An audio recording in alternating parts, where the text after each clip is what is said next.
Bien le bonjour à vous et encore merci de suivre les émissions sur les chaînes de la MBC. Vous êtes en direct dans l'émission Le Mag sur Cool FM. Également, cette émission passe en direct sur les plateformes des réseaux et aussi l'émission est enregistrée pour la télévision. Nos invités ce matin, il s'agit de Usha Jagannath qui est coordinatrice de terrain à Collectif Urgence Toxida. Et nous avons également avec nous Ahmet Triboben. Est-ce que j'ai bien dit? Annette Triboben. Triboben, oui. Triboben. Vous m'excusez, madame, en début d'émission. Qui vous êtes, vous, directrice exécutive de PILS. Oui. Je vous remercie d'être là.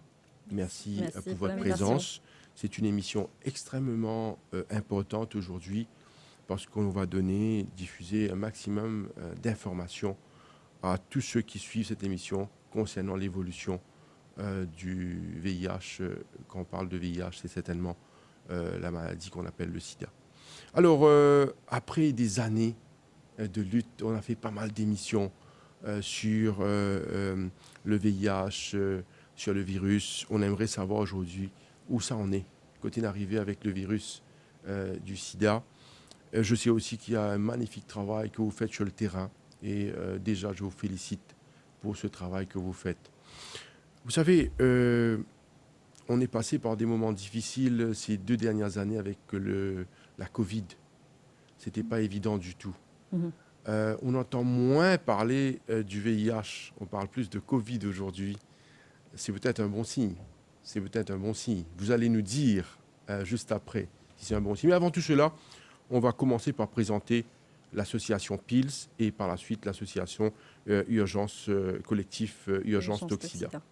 On vous écoute, Annette. Donc voilà, PILS, c'est une organisation non gouvernementale qui existe à Maurice depuis plus de 25 ans que l'association a œuvré dans la lutte contre le VIH. L'association a été commencée par Nicolas Ritter et je dois, en termes de bilan, pour répondre à votre question, la lutte continue toujours à Maurice. PILS s'est involvé sur différents volets par rapport à l'accompagnement et la prise en charge des personnes qui vivent avec le VIH, également par rapport à la prévention, par rapport aux réductions des risques, par rapport au VIH. Ensuite, il y a tout un volet de plaidoyer dans lequel on travaille. Après, il y a, en termes de prévention, j'ai déjà mentionné, il y a tout un volet autour de la recherche et du suivi et évaluation, où nous avons une équipe qui travaille par rapport à ça. Et puis, PILS, au fait, est porteur d'une plateforme de l'océan Indien, où on travaille avec des associations membres. C'est dans le cadre de notre affiliation avec Coalition Plus, où on travaille avec justement des membres d'associations communautaires, justement pour faire avancer la prise en charge et l'engagement communautaire au sein de l'océan Indien par rapport aux luttes contre le VIH. Très bien. Usha Jagannath, coordinatrice de terrain à Collectif Urgence Toxida. On aimerait comprendre l'association. Vous, votre rôle, comment est-ce que vous évoluez? Alors, l'organisation existe depuis 2007 déjà et nous implémentons surtout le programme de réduction des risques parmi les usagers de drogue dure, surtout les drogues injectables. Alors, en fait, à la base, comment est-ce que l'organisation a été créée? C'est que beaucoup de personnes se sont rendues compte du problème, surtout au niveau de Béju-Tombo, où on avait beaucoup de jeunes, beaucoup de personnes qui s'injectaient, mais qui n'avaient pas de matériel propre pour pouvoir le faire. Et ainsi, il faisait que la transmission du VIH, de l'hépatite, mais aussi de la syphilis, s'étendait beaucoup. Donc, un petit groupe de personnes qui se sont réunies pour pouvoir procurer du matériel stérile à usage unique aux gens qui s'injectent Et petit à petit, on a vu que ce programme marchait assez bien, qui fait que le programme a été étendu aujourd'hui grâce à l'aide du ministère de la Santé. Donc, c'est un programme qu'on fait en collaboration avec le ministère de la Santé afin de pouvoir toucher beaucoup plus de régions, beaucoup plus d'endroits et beaucoup plus de personnes. Donc, actuellement, on a 11 000 personnes enregistrées dans notre base de données. Mais bien sûr, 11 000 personnes, ce n'est pas tout le monde qui va vouloir venir dire qu'effectivement, je m'injecte, qu'effectivement, je veux m'afficher, qu'effectivement, je veux venir prendre le matériel. Donc, d'après une étude qui a été effectuée en 2020, le Integrated Behavioral Biological Survey, on a recensé 6 600 personnes qui s'injectent. Mais bien sûr, comme je vous disais, on en a beaucoup plus qu'on arrive à toucher sur le terrain. Donc, le collectif Urgence Toxida fait avant tout le programme d'échange de seringues. C'est un programme qui est un peu mal vu, mal compris, mal interprété. On a quelquefois des gens qui viennent vers nous pour nous dire qu'on est en train de tolérer des gens qui peuvent piquer, qui peuvent droguer. Mais il faut surtout se rendre compte du problématique qui vient derrière, qui est la transmission de plusieurs types d'infections, le VIH, l'hépatite et la syphilis. Donc, c'est surtout protéger la santé de la personne d'abord et ensuite, bien sûr, donner toutes les informations qu'il faut pour qui que ce soit qui va vouloir se faire traiter, monter sur le traitement de la méthadone, aller se faire traiter pour les infections, donc le VIH, l'hépatite et la syphilis. Donc, c'est surtout donner l'information qu'il faut, accompagner les gens si toutefois ils ont besoin de monter sur un traitement, ils ne sont pas sûrs d'eux-mêmes, ils ont peur de la stigmatisation, ils ont peur de la discrimination qui est générée par ces infections. Du coup, on est là sur le terrain pour pouvoir donner toutes ces informations, pour faire comprendre aux gens qu'on peut prévenir les infections, les transmissions. Si toutefois on tombe dans une transmission, on tombe dans une infection, il y a un traitement qu'on peut suivre. Et aujourd'hui, on est là sur le terrain pour faire savoir aux gens qu'une personne qui suit son traitement, il peut vivre aussi bien qu'une personne qui suit un traitement de diabète, un traitement d'hypertension. Donc, il faut commencer à arrêter d'avoir peur du VIH-Sida. Et donc, on a le traitement et donc, c'est toute l'information qu'on donne sur le terrain avec une grosse équipe qui travaille. Donc, on a 21 personnes réparties dans différentes régions de l'île. Juste pour savoir, qu'est-ce que vous répondez à ces gens qui disent, par exemple, que vous tolérez les injections en donnant des ustensiles, des seringues et autres? Qu'est-ce que vous répondez à ces gens? Alors, heureusement que nos travailleurs de terrain, ce sont des gens qui vivent dans des lieux, on va dire, hautement touchés par le fléau de la drogue. Et ce sont des gens qui ont un bon réseau, un bon networking autour. Donc, à chaque fois qu'il y a quelqu'un qui va venir les confronter avec ce type de questions, on va tout de suite mettre en avant la prévention. Donc, comme on le dit, prevention is better than cure. Donc, une personne qui commence à consommer une drogue de quelconque type, il a plusieurs facteurs qui vont le pousser vers la consommation. Mais s'en sortir, ça c'est quelque chose qui prend beaucoup de temps, qui demande beaucoup de détermination, beaucoup de volonté. Du coup, ce qu'on peut faire avec la prévention, c'est pouvoir donner à la personne le matériel qu'il faut afin qu'il n'y ait pas de pratique avec des risques. Donc s'injecter avec le matériel d'autres personnes qui connaissent. Là, au moins, on peut assurer que la personne ne va pas attraper quoi que ce soit comme infection. Et bien sûr, on est là toujours avec une présence constante sur le terrain. Du moment que la personne va pouvoir se décider, il va pouvoir venir vers nous pour aller sur le traitement. Donc, c'est toute cette information, en fait, qu'il faut donner aux gens pour qu'ils puissent comprendre c'est quoi le programme d'échange de seringues. Mais on ne fait pas que donner des seringues, on va aussi ramasser tout ce qui reste sur le terrain. Donc, il y a beaucoup de gens qui reviennent vers nous. Quelquefois, on voit des posts sur Facebook, par exemple, des gens qui nous envoient des photos avec des seringues qui traînent ça et là. Donc, on assure aussi une équipe qui soit sur le terrain pour aller ramasser ces seringues afin que les éboueurs qui ramassent les déchets, les enfants qui jouent sur place ne se font pas piquer avec et ne risquent pas d'attraper le virus après. Donc, il y a toutes ces informations qu'il faut pouvoir donner. D'ailleurs, nos travailleurs de terrain sont formés pour pouvoir le faire afin de faire comprendre aux gens c'est quoi ce programme, pourquoi on le fait, comment on le fait avec le support du ministère de la Santé. Et effectivement, les gens arrivent à comprendre. Et nous-mêmes, ça nous épate lorsqu'on voit des gens qui commencent à nous dire effectivement, vous faites un bon travail sur le terrain et qui sont là pour pouvoir nous soutenir. Comme par exemple, quelquefois, on va aller sur des régions, dans des régions telles que Patrick Cassé, Rochebois, du Tombeau, Beauvallon et tout. Il y a des gens qui savent qu'est-ce qu'on vient faire et qui nous laissent peut-être nous garer devant leur cour, devant leur pote pour nous dire, ici vous avez une bonne éclairage, ici il n'y a pas de problème de sécurité, vous pouvez vous garer devant ma pote, devant ma cour pour pouvoir faire le programme d'échange de seringues. Donc ça crée une bonne relationnelle, on va dire, avec les gens qui vivent autour du moment qu'on commence à donner cette information qu'il faut pour pouvoir comprendre le programme. Très bien. Annette Riboban. Oui, je voudrais juste rajouter, je pense que par rapport à ce que Usha vient de dire, par rapport à PILS, par exemple, c'est vraiment très important que nous, on affiche clairement qu'on s'inscrit dans le non-jugement.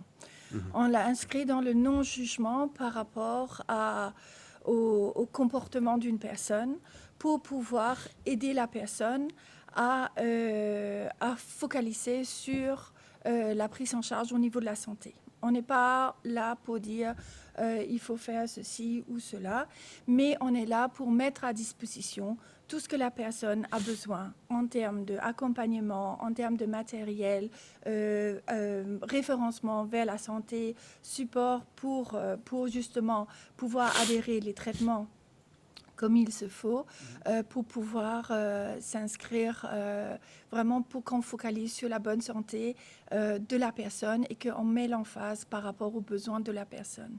Et je pense que c'est dans ce même contexte ce qui est très important et c'est là où on a vraiment, depuis le Covid, vous avez mentionné le Covid récemment ou tout à l'heure, c'est que pendant les 2 années de Covid et le lockdown, au fait, ça nous a permis vraiment de découvrir des nouvelles façons à travailler entre ONG et ministère de la Santé.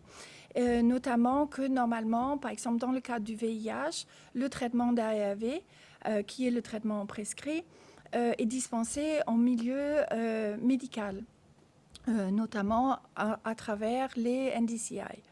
Maintenant, pendant le lockdown et surtout par rapport à certaines zones rouges, etc., qu'on a vécu pendant de bonnes années, au fait, la collaboration entre le ministère de la Santé et les ONG ont évolué pendant cette période-là, dans le sens que, comme les ONG étaient sur le terrain, au fait, ça nous a permis, pour les personnes qui ne pouvaient pas se rendre vers les traitements, d'aller les déposer les traitements. Et au fait, ce qui est intéressant, c'est qu'un des grands problématiques par rapport au VIH à Maurice, c'est des perdus de vue, au fait. Parce qu'on a ce qu'on appelle une cascade de VIH où on a le nombre de personnes qui sont détectées. Aujourd'hui, on a 8440 personnes qui sont détectées par rapport au VIH. Maintenant, sur les 8440, au fait, il y a 3888 qui suivent un traitement régulièrement. Maintenant, il faut savoir, et ça c'est vraiment très très important par rapport à justement de combattre le regard d'une personne qui vit avec le VIH, une personne qui vit avec le VIH, qui suit son traitement bien, qui a une charge virale indétectable, c'est ça l'objectif de tout le monde, c'est que tout le monde qui vit avec le VIH adhère sur le traitement pour avoir une charge virale indétectable, parce que ça veut dire à ce moment-là qu'on ne transmet plus le VIH. On ne transmet plus le virus. Et ça, c'est vraiment super important. Et donc, sur les 3088 personnes qui suivent le traitement, au fait, 1869 personnes ont une charge virale indétectable. Et c'est là où il y a tout le support, toute la construction et la structure, que ce soit au niveau du plan stratégique national, au niveau du travail des ONG, et la collaboration entre les ONG, c'est là-dedans où on s'inscrit. C'est vraiment pour qu'on puisse, d'ici, dans le cadre du Sustainable Development Goal par rapport au UNAIDS, d'ici 2030, l'objectif, c'est que 95 personnes qui sont dépistées que 95% des personnes qu'on estime vivent avec le VIH sont détectées. 95% de ces personnes-là suivent un traitement et 95% de ces personnes qui suivent le traitement ont une charge virale indétectable. Ça veut dire, à ce moment-là, vous parlez tout à l'heure par rapport à comment est-ce qu'on arrête le VIH, c'est comme ça. C'est comme ça si on arrive à travailler tous ensemble pour justement aller vers ces objectifs d'ici 2030. À ce moment-là, c'est ça notre feuille de route, notre combat. Annette Riboven, vous nous apportez des informations nouvelles. Non, savez, c'est pas nouveau, en fait. pour vous, peut-être. Oui, peut-être, oui. Peut-être pour vous. Nouvelles dans le sens, je vais vous dire pourquoi. Quand on parle du VIH, très souvent, on a peur. Parce que Oui, tout à fait. VIH C'est ça. est égal à... par exemple, on parle quelqu'un a contracté le virus, on voit déjà la mort. C'est ça un petit peu. C'est ça. Écoutez la question. Oui. Je sais que vous voulez nous expliquer cela. Je vous donne l'occasion parce que c'est vraiment très important. Parce que tous ceux qui suivent l'émission, je pense, voient les choses de la même manière. C'est-à-dire, si on parle de quelqu'un qui a contracté le virus, c'est-à-dire que, logiquement, la personne va vers la mort. Alors là, vous nous apportez une toute autre vision de la chose, c'est que vous parlez de charges virales indétectables, des gens qui peuvent avoir une vie tout à fait normale.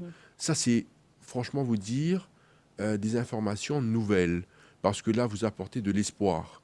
Alors, parlez-nous de cela, parce que les gens devraient comprendre aujourd'hui que vous avez parlé d'un chiffre, là, 8440 cas détectés. Vous nous parlez également de 3888 cas qui sont... adhérents au traitement. Qui font des traitements, qui suivent des traitements. Oui. Alors, ces gens-là sont sous contrôle.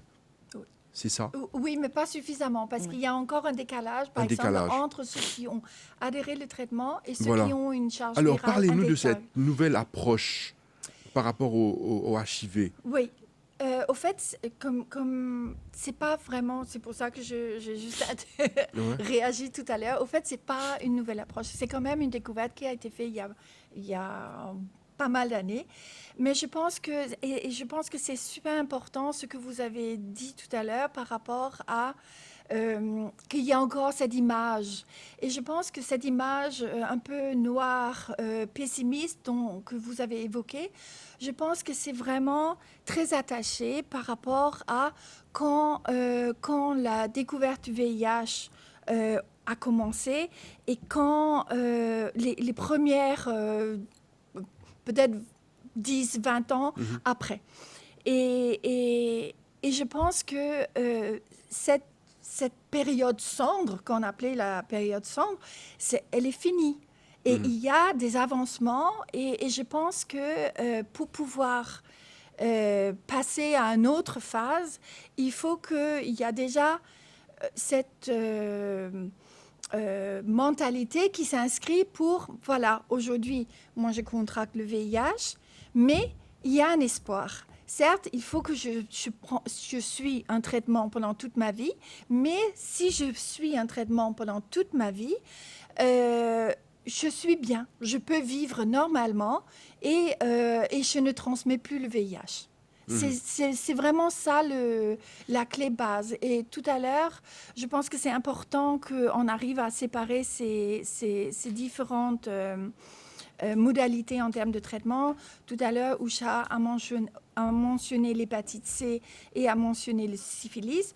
Aujourd'hui, il faut qu'on se dise que ce soit pour le VIH, syphilis ou l'hépatite C, on a de la chance qu'aujourd'hui, à Maurice, on a accès au traitement gratuit et on peut prendre un traitement gratuitement. Tout ça, on a aujourd'hui, à l'heure actuelle, à Maurice. Maintenant, par rapport au VIH, ce que je vous disais, là, c'est un traitement à vie. Par contre, pour le VIH et que ça soit pour le syphilis, c'est un traitement à une durée déterminée. Et après, vous êtes bien. Maintenant, on peut guérir alors? Oui, Okay. Tout à fait. Vous voyez, vous nous apportez des éléments d'information tout à fait nouveaux parce que dans la tête des gens, bon, moi, je vous retire, je fais sortir des informations. Moi, je suis au courant de cette évolution. Mais seulement, je sais qu'il y a beaucoup de personnes qui ne sont pas au courant. Absolument. Vous voyez, c'est pour ça que, vous voyez, très souvent, ceux qui sont porteurs du virus, ils n'ont même pas d'emploi. On ne les prend pas sur le lieu de travail. C'est ça. Il y a toujours ces problématiques parce Absolument. que les gens croient que... il y a des gens qui croient toujours que, par exemple, serrer la main de quelqu'un qui a le virus, vous pouvez contacter. C'est Vous voyez, ça. il y a tout ça Oui, qui oui. continue,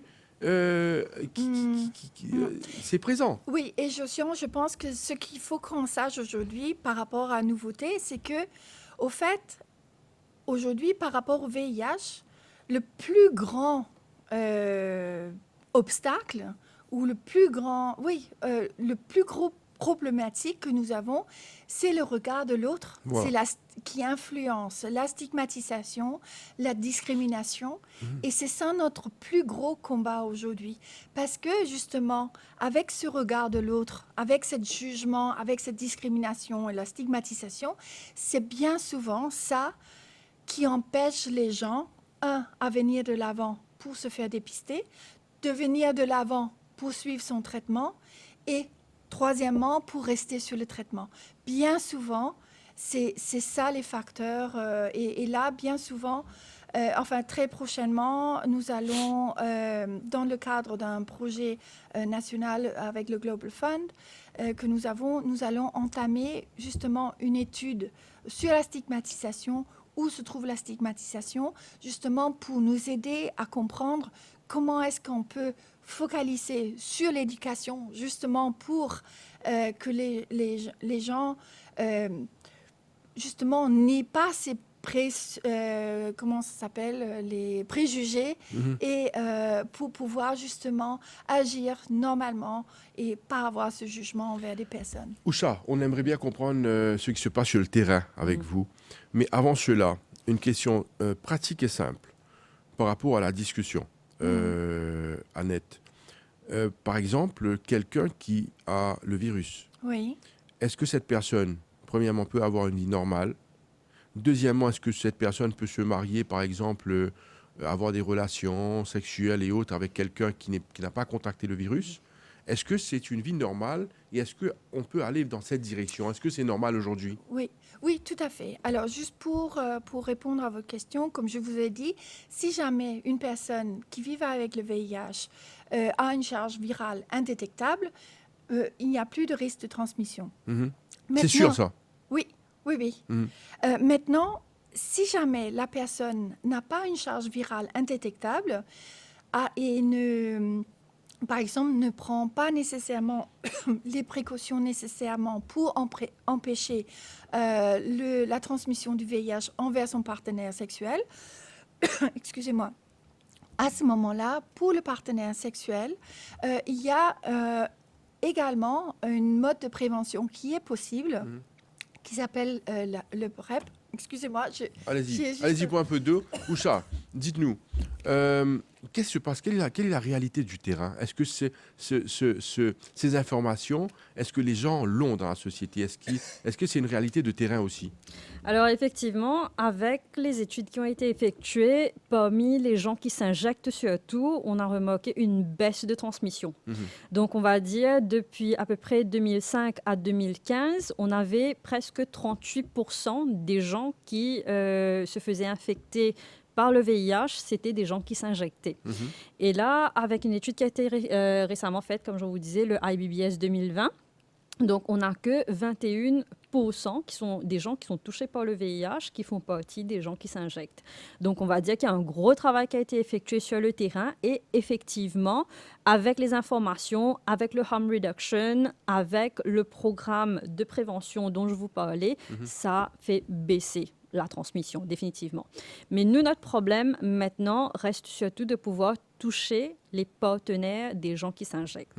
Parce que ce n'est pas facile pour une personne d'aller avouer à son partenaire sexuel, que ce soit sa femme, sa concubine, la personne avec qui il partage sa vie, ou les différents partenaires que la personne pourrait avoir, d'aller dire à la personne qu'effectivement, j'ai une pratique à risque, je m'injecte, du coup, il faut que toi aussi, tu te fasses dépister. Et si toutefois, tu détectes quelque chose, il y a le traitement qui est disponible. Ça, c'est notre gros problème en ce moment. Du coup, on a un gros travail à faire sur le terrain pour pouvoir responsabiliser les gens d'un côté par rapport à leur consommation et de l'autre côté de pouvoir donner l'information à leurs partenaires afin qu'eux aussi se fassent dépister et venir vers nous pour le traitement, l'accompagnement, entre autres, après.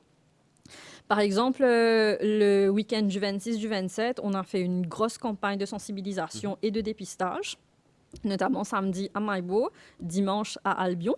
Et là, on a beaucoup de personnes qui sont venues vers nous pour le dépistage. Et bien sûr, avant de faire un dépistage, il faut pouvoir tracer, on va un petit peu dire, les pratiques de la personne pour savoir à quel point il y a un risque. Et si toutefois, on a un risque assez élevé de promouvoir la PEP et la PrEP dont Annette va parler dans un petit moment.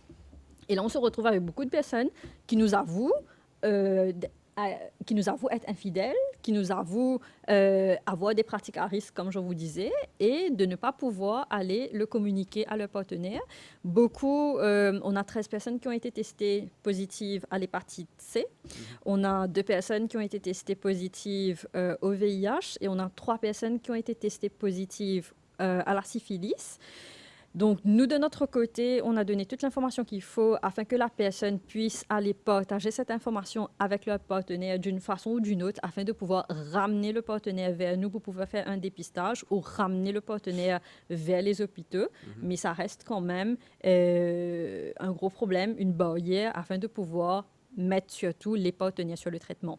Donc, comme Annette vous disait, on a 8000 et quelques personnes qui ont été testées positives au VIH, mais on estime quand même avoir 14 000 personnes qui vivent avec le VIH à Maurice. Donc, oui, ils sont où ces personnes, comment faire pour les toucher, comment faire pour les ramener vers le soin, d'où notre combat, notre lutte constante sur le terrain en ce moment. Vous pouvez nous reparler des chiffres là détectés lors de la campagne? Oui, donc on a effectué 270 tests. Et parmi ces 270 tests, on a 13 personnes qui ont été testées positives à l'hépatite C, donc qui est notamment une infection qui touche surtout le foie de la personne, qui peut mener vers un cancer ou une cirrhose. Et la personne, juste, c'est médical, hein, si vous pouvez nous éclairer, quelqu'un qui est atteint de hépatite C, est-ce que cette personne peut avoir une vie normale? Est-ce que la personne... quels sont un petit peu les risques parce que là, la personne a été détectée, 13 personnes détectées. Est-ce que ces gens-là vivaient normalement avant la détection? Effectivement. Okay. On n'a pas tout à fait de symptômes, de signes. Pareil comme pour le VIH aussi, du moment qu'on va le contracter, on ne va pas tout de suite voir qu'une personne commence à avoir des symptômes. Ça prend du temps. Ça dépend aussi un petit peu du métabolisme de la personne.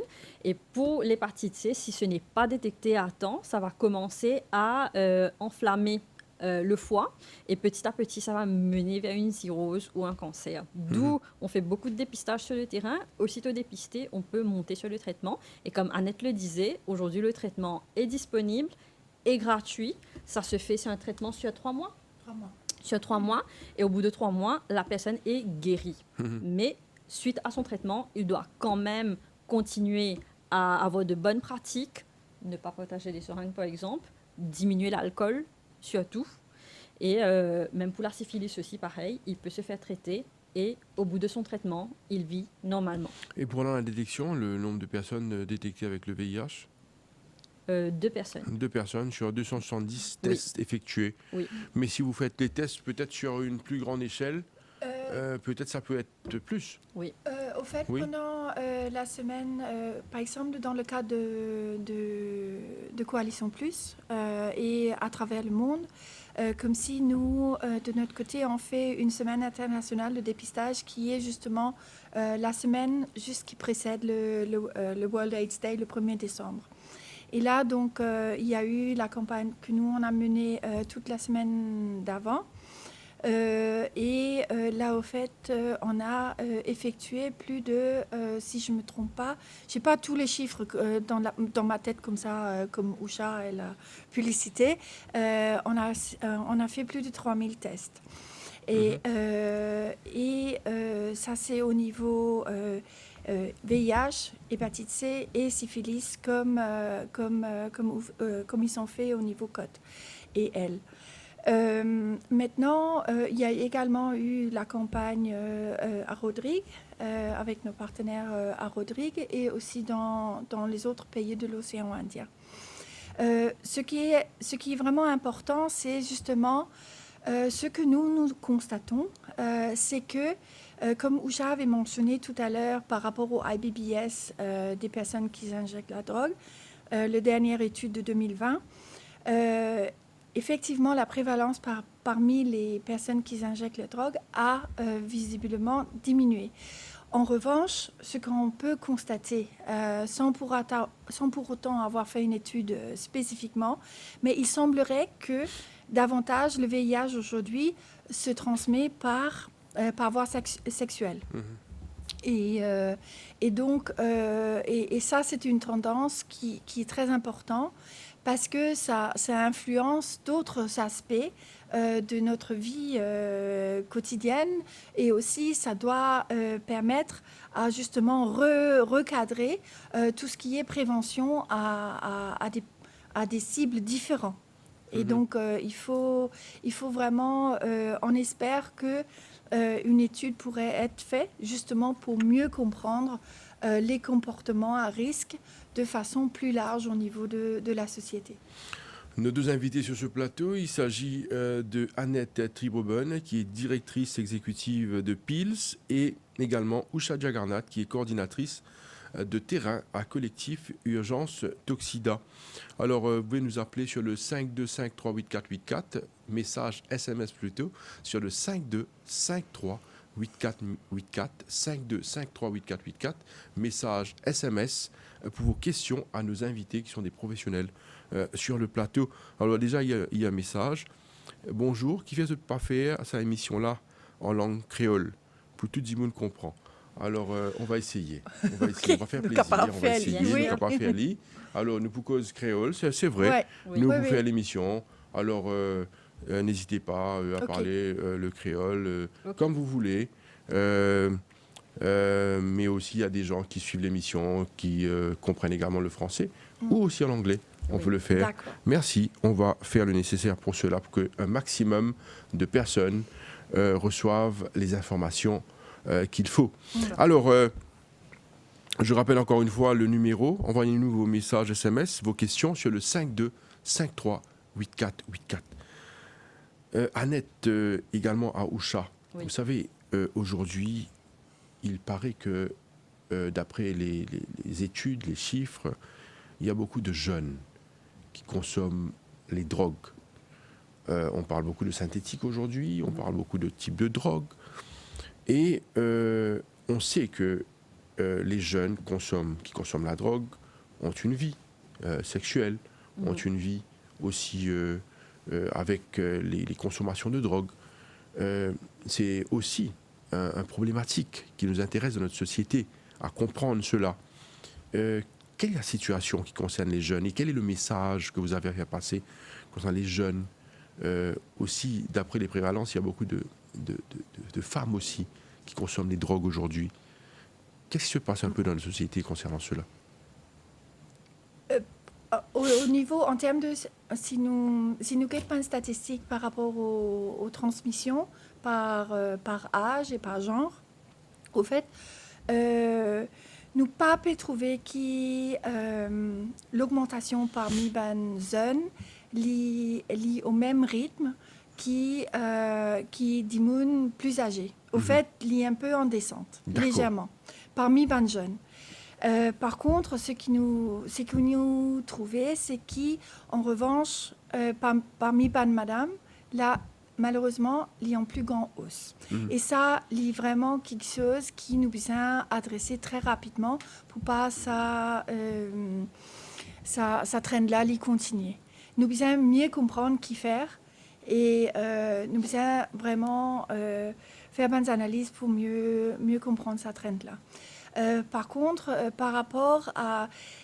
Il est très important que les pas parce qu'ils nous pas trouvent trend là augmenté parmi les jeunes qui nous besoin dire tout correct. Parce que par rapport aux jeunes et justement par rapport au comportement sexuel, si vous voulez. Là, nous trouver quand nous leur terrain, justement, connaissance autour d'un risque, n'est pas très à jour.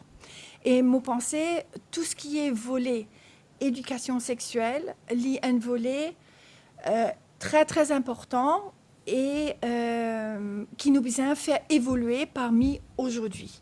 Parce que, et un autre facteur bien important, c'est non seulement comment nous faire pour une éducation sexuelle, mais aussi par quels moyens est-ce que nous communiquer, quel langage nous faire aujourd'hui pour justement sensibiliser les jeunes autour de la sexualité, autour d'un bien-être en tant qu'être sexuel. Il y a un volet vraiment qui nous faire évoluer pour 2022 ou bientôt 2023. Et mon pensée aussi, nous, dans le cadre VIH, par exemple, un des facteurs bien importants, c'est Bandimoun, qui sont issus de la population clé ou population risque, sont faire partie intégrante des développements programmes et justement, soutenir un rôle très actif là. Par contre, nous besoin pour faire justement évaluer et pour mieux comprendre les besoins des jeunes, nous besoin justement également s'assurer que les jeunes sautent faire partie de ce développement programmatique qui leur éducation sexuelle, qui leur la drogue ou quoi, sautent bien avoir un rôle très actif là. Alors là, au fil des années, nous sommes capables de dire qu'il y a beaucoup de campagnes qui nous font que de dire War on drugs, say no to drugs. C'est pas pour autant qu'ils ont dit ben jeunes pas consommer. En dépit de tout ça, vous êtes consommés. Quand nous-mêmes nous jeunes bandimounes qui consomment dans un site spécifique, que ce soit batterie cassée, Rochebois, comme moi je peux dire là, beaucoup d'autres sites encore, nous jeunes bandimounes là, au bout de quelques rencontres, ben là rentrent en confiance et je te raconte je te parcours, je te raconte je te l'expérience et je dis nous ben tu connais moi-même comme tout un petit zéné, prend une seringue, me dit, par contre là-dedans, il n'est pas bon ça, il ne pas faire ça. Mais en dépit de ça, jeune là, quand même, ça il peut consommer. Donc l'information, je t'ai nali, je te connais et n'a pas de conséquences, je te connais, il coûte beaucoup, bien l'argent quand même, pour capable procurer cette substance, mais en dépit de ça, je te peux continuer à consommer. Donc, comme un pédien, il y a une grosse étude à faire sur le terrain pour comprendre, mais qui est un facteur qui va pousser les gens vers la consommation et qui est un facteur qui va pousser les gens vers une pratique à risque en dépit du fait qu'il y a un programme de prévention, en dépit du fait qu'il y a plusieurs organisations qui militent contre ban fléau. Maintenant, ce qui concerne la transmission par voie sexuelle, là, moi, j'ai envie de mettre l'emphase surtout sur l'éducation sexuelle qui pas faire vraiment comment bizarre nous capable de dire surtout c'est nous capable de dire dans l'école par exemple si nous n'avons pas cause d'éducation sexuelle pour poser vers mais tu bien pas un rapport tu bien pas un rapport tu pas vous gagner mais est-ce qu'il nous capable de dire qu'il y a une jeune fille de 13 14 15 ans pas gagner un rapport sexuel est-ce qu'il nous capable de dire un jeune garçon de cet âge-là pas gagner un rapport sexuel pourtant nous peut trouver beaucoup de jeunes filles mineures qui enceintes qui payent les autres enfants et tout donc c'est qui peut-être il y a un manque d'information ou je ne pas interprète l'information qui peut donner. Effectivement, si un dimoun peut venir dans l'école, peut dire toi, tu bien pas gagner aucun rapport et qui toi tu es un petit copain, etc. Il peut dire toi, nous c'est un coup par qui était. Tu vous préfères écouter des affaires en théorie qui t'entendait ou tu peux plutôt aller avec un dimoun qui te connaît depuis quelques mois et je t'envie faire des affaires ensemble, je t'envie découvrir la sexualité ensemble. Donc l'éducation sexuelle quand il arrive aujourd'hui, nous bisons peut-être revoir lui. Bien sûr, un thème qui servit quelquefois en tant que parent ou en tant qu'adulte, nous disons pas dire tes affaires, pas cause tes affaires, mais est-ce qu'ils aient ça pas comme ça? Est-ce qu'ils aient ça pas comme ça? Est-ce qu'ils peut-être pas bien servi ce langage même pour les comprendre que l'information te permet de donner? Donc tout ça c'est à revoir. D'où que en ce moment, pour implémenter un projet très bientôt, à nouveau sur Baie du Tombeau, parce qu'il nous retrouve nous à un problème de beaucoup de travailleurs, travailleuses du sexe. nous retrouvons, nous, à problématique à nouveau, beaucoup de jeunes filles mères, beaucoup de madames qui pénalent l'information qu'il faut sur la santé reproductive, sur la santé sexuelle, les droits reproductifs aussi. Donc, nous pour nous pour inaugurer un nouveau container à Baie du Tombeau pour lancer effectivement l'éducation thérapeutique par rapport au traitement. Tout le traitement qui dit moun suivre, ce AIV, ce traitement méthadone, s'il n'est pas connu qui peut passer là-bas, il est capable de venir nous container pour dire, tu connais, le traitement, docteur, la panne, moi, si pas mon dose, correct, pas correct, on aura des infirmiers et des infirmières qui vont travailler sur le container pour pouvoir donner l'information, pour pouvoir capter, pour tout le besoin qui dit moun kavena en ce qui concerne la santé sexuelle et reproductive, mais aussi l'éducation thérapeutique par rapport à un traitement. Donc ça, c'est une nouvelle approche de notre côté pour capable touche beaucoup plus de personnes, beaucoup plus de femmes et jeunes filles. Le temps passe tellement vite, on va terminer l'émission dans un moment, mais là, on va peut-être aller sur plus l'aspect prévention et traitement pour expliquer cet aspect-là. Bandimo nous comprend bien que prévention est extrêmement important. Et on invite tout le monde à donner un coup de main dans la prévention, certainement. Oui. Alors, 5253-8484 pour bonne question, 5253-8484, une question qui n'a arrivé, mais je ne sais pas si vous pouvez répondre à cette question. Bonjour, j'ai envie de savoir si une femme enceinte et elle a été testée positive à hépatite C, est-ce que le bébé a un risque d'en avoir lui aussi? Un peu compliqué? Ça va? Oui. Hépatite? Est-ce qu'elle suit son traitement? Parce que du moment qu'une madame est enceinte, elle commence à faire ce suivi pour qui est bizarre pendant sa grossesse. Vous êtes pour faire tout le test qui est bizarre avec lui et tout les affaires qui détectées, là pour prendre en charge le traitement. Donc nous devons connaître s'il peut suivre ce traitement. S'il commence ce traitement à temps avant qu'il ait parti de ses vies, un problème pour lui, effectivement, il n'y a pas de risque de transmission. Mais si toutefois il ne peut pas suivre aucun traitement, là il y a un risque bien sûr sur le bébé. Parce que l'hépatite C, c'est une transmission qui fait par voie sanguine. Donc, je voudrais juste dire à la personne aussi que si jamais la personne concernée souhaiterait consulter les médecins pour l'hépatite C, au fait, dans notre centre communautaire à rue Saint-Georges, à Port-Louis, il y a des consultations tous les mardis après-midi avec justement en collaboration avec le ministère de la Santé. Et donc, on pourrait... la personne pourrait téléphoner sur la ligne gratuite de PILS, qui est le 8999. 8999 pour plus d'informations sur la question. Donc, s'il est basé dans la région du Nord, pour lui, il est capable de gagner le traitement au niveau de PILS. Et s'il est basé, on va dire, sur les hauteurs dans la région de Rosil, Cuapip, il est capable de gagner le traitement à Floréal aussi. Côté un partenaire ONG qui appelle Elle. C'est ça? Oui. Ils ne font plus? Non. Ok, ils ont arrêté là-bas. Oui. Donc, c'était un projet en partenariat avec ces deux organisations. Mais ce n'est pas de souci, c'est le 8999 pour toute autre information. Oui. Bandimoun qui est dans d'autres soucis là, le numéro de téléphone, c'est 8999. Alors, il y a nous prend une question encore, après nous continuons l'émission. Bonjour, moi, un consommateur à la drogue, par voie injectable, j'ai bien dit, et moi, envie de faire un test. Alors, qu'est-ce qu'il faut faire? La personne peut se rendre dans notre centre communautaire chez PILS. C'est à Port-Louis? À Port-Louis, rue Saint-Georges, Nouvilla, c'est juste en face de l'INSNAC. Ou bien la personne peut téléphoner sur 8999 pour organiser un dépistage. Alors, tout Bandimoun qui a envie là, gagner plus d'informations, faire un test et autres, le numéro de téléphone, c'est 8999 pour tout type d'informations supplémentaires que je ne pas poser, et aussi pour les traitements et dépistages. Oui, exactement. Tout à fait. Alors, oui, allez-y. Oui, Josiane, j'avais juste envie de faire une petite remarque par rapport à ce que vous avez dit tout à l'heure par rapport à Dimoun se bizin connaît.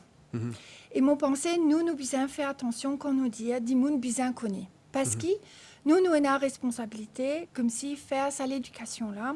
Et mon pensée qui nous bisons comprendre qui qui manière Dimoun comprend aujourd'hui pour pouvoir justement mieux adapter notre approche de prévention et des informations dont Dimoun ont besoin. Donc, mon pensée, il est important comme si nous inverse ça l'approche là pour qui nous donc professionnels dans ce domaine-là, nous bien comprendre qui l'information Dimoun ont besoin, qui se connaît déjà, qui se besoin et comment nous capables d'être pour pouvoir justement prendre une décision qui est mieux pour les autres de la santé. C'est quelque chose de vraiment important ce que vous avez dit. Nous allons l'aspect dépistage maintenant. Je pense que Bandimoun besoin de plus d'accessibilité à un dépistage. Parce qu'il y a beaucoup de gens qui envient, mais qui perdent. Oui. Qui pas où les le faire parce qu'il dit monde pour dire justement. le regard des autres, vous avez parlé de cela un peu plus tôt. Alors est-ce qu'il nous rassure Dimoun aujourd'hui qui par exemple si je devine demande centre et ça fait d'une manière confidentielle, ils sont bien accueillis. Comment ça fait? Explique le dépistage. Comment est-ce qu'un Dimoun, un jeune aujourd'hui, n'importe qui probablement, vous savez, à l'étranger, par exemple, quand on change de partenaire, avoir le fait un test, c'est tout à fait normal, ces choses-là. C'est pas que à l'étranger. Hein. Non, j'espère. Parce qu'il y a toujours beaucoup de tabous. Il faut le reconnaître. Oui. C'est ce qu'il veut promouvoir. Je vais vous dire une chose. Par exemple, ça a été discuté sur ce plateau. Si vous voulez un petit peu plus loin, je vais vous donner un exemple. Par exemple, si vous allez dans la pharmacie, pour prendre, par exemple, vous procurez les capotes, on continue à vous regarder bizarrement. Alors ça a été abordé sur ce plateau, dans une émission. Oui, alors, pour vous dire que à l'étranger, c'est pas comme ça. Non. Vous êtes d'accord? Oui, tout à fait. Mais ça, c'est cette notion de regard. Aujourd'hui, il y a, à l'étranger, par exemple, on compare, on essaye de comparer du moins. Il y a un peu partout, il y a des distributeurs. Alors, on n'en a toujours pas chez nous. Il y avait, après ça a été enlevé, mais maintenant il y a le projet de remettre. Ok. C'est pas pour défendre, hein. C'est pas pour accuser ni pour défendre, mais on doit aller vers plus d'ouverture. Absolument. Dans la tête avant tout. Tout à fait, mais je pense que ça c'est quelque chose, c'est au niveau pour l'ensemble de notre société. Voilà. C'est vraiment. Et là, ce n'est pas que nos associations, Code, Pils, Parapluie Rouge, c'est notre société de façon générale. Et comme on avait discuté tout à l'heure, je pense que c'est aussi d'avoir justement cette réalisation, mais on est tous des êtres sexuels, il y a un désir qui commence à un moment donné, et comment est-ce qu'on répond à ça, et comment est-ce qu'on s'assure que toute personne évolue de façon naturelle et n'a pas justement cette complexe d'aller chercher un préservatif dans une pharmacie. Hein? Non, vous êtes d'accord avec moi, Oucha? Oui, bien sûr. Nous, de notre côté, en fait, comment nous faisons dépistage, nous faisons aussi prévention et tout. Nous avons plusieurs interventions qui nous font dans plusieurs régions de l'île. De lundi à vendredi, nous avons le programme d'échange de seringues qui nous fait bien sûr la région ouest lundi, région de Port-Louis mardi, région sud-est mercredi, le sud complètement jeudi et vendredi, surtout l'emphase sur Grand B, le nord, parce que nous connaissons beaucoup de travailleurs du sexe qui nous capables besoin. Donc, nous donnons les seringues propres, comme on disait, pour qu'ils évitent la transmission. Nous faisons le dépistage. C'est un dépistage démédicalisé. C'est-à-dire, on ne peut pas aller à l'hôpital, on ne peut pas faire face avec un médecin, on peut faire face avec un dimoun qui est plus ou moins pareil comme vous, qui peut causer un autre langage avec vous, qui peut pour dire un terme médical pour compliquer un petit peu la compréhension. Donc, nous avons l'équipe qui est capable de faire des dépistage, nous avons un éducateur qui ban des gens qui forment partie de différentes communautés, qui ban même à un moment où tu peux injecter, qui ban même à un moment peut-être tu peux pratiquer le sex work, qui ban même peut-être vivre avec le VIH. Du coup, nous avons un éducateur qui peut faciliter en fait le langage, la communication, les informations qui se bien transmettre à la personne. Il devient plus facile pour qu'il y ait un dimoun qui ait une pratique à risque. Il devient cause que ça dimoun j'ai bien te connaît, il arrive moi tes affaires, mais moi on veut faire une thèse aujourd'hui pour me connaître qui est équipé là. Ça, c'est une chose. Maintenant, vu qu'il y en a dans plusieurs régions, Nous vendons là-bas chaque semaine à peu près à la même heure. Tout le monde qui est dans la région connaît nous peut opérer. Donc, même un monde qui fait partie du public général, qu'on appelle, qui parfois fait partie d'une communauté spécifique, ils ont vu faire une thèse, nous là, te venir te demander l'information qui est bizarre. Nous avons 2 healthcare assistants qui travaillent avec nous. Du coup, vous êtes là pour capable de donner sa service de dépistage là. Et en plus de ça, nous donnons aussi des préservatifs internes, externes. Nous donnons aussi le gel lubrifiant et tout. Donc, tout ça, est gratuit. Du monde qui bizarre il vient avec nous, il fait la demande, nous donne lit. Et tout ça, dans mes différentes régions, comme je peux dire, région ouest, le lundi, pour lui, nord le mardi, mercredi c'est le sud-est, excusez-moi, et le sud jeudi, et vendredi c'est Grand-Bay, Goodlands, Cap-Malheureux, entre autres. Donc on sillonne le pays. Nous sillonne le pays pour capable toucher un maximum de personnes. Du coup, tout le monde qui a besoin, quoi que ce soit comme matériel, comme information, vous êtes capable de venir vers nous. C'est une équipe qui... Comme tu veux dire, un éducateur, un travailleur de terrain qui reste dans une région et n'a pas de problème là, qui comprend le problème et qui est capable de donner une bonne information, qui est capable de communiquer avec les gens sur le sujet. Annette, on va terminer l'émission, le mot de la fin. La lutte continue et je pense que cette année, on a fait vraiment un grand pas en avant. Je pense au niveau national, comme je vous disais tout à l'heure, la collaboration avec le ministère de la Santé s'est vraiment beaucoup accentuée depuis le Covid. On travaille notamment sur le plan d'action national en termes de stratégie VIH. Ce qu'on voit également, c'est qu'il y a d'autres stratégies en termes de santé qui sont justement parce que tout est interlié. Ouais. Et nous devons vraiment s'assurer pour qu'il y ait une efficience par rapport à la prise en charge et par rapport aux besoins d'immunes qui, justement, tout bout se soigner. Et l'important, et je pense l'important prochain volet qui nous puisse vraiment consacrer, c'est par rapport à tout ce qui est addictologie, parce qu'il y a un volet vraiment très, très important et il y a encore beaucoup de sujets de discussion autour de l'addictologie, la prise en charge d'immunes qui consomment la drogue, et ça est vraiment très important. Annette Tribobon, directrice exécutive de PILS, Usha Djagarnat, coordinatrice de terrain à Collectif Urgence Toxida. Je vous remercie beaucoup de votre présence sur ce plateau. Merci à vous pour l'invitation. Vous êtes invité parce qu'il y a beaucoup de sujets qu'on n'a pas pu aborder. Oui. On est resté dans l'aspect général aujourd'hui. Oui. Vous êtes invité, n'hésitez pas parce que c'est très important de diffuser les informations. Merci Exactement. À vous et bon courage dans vos entreprises. Merci.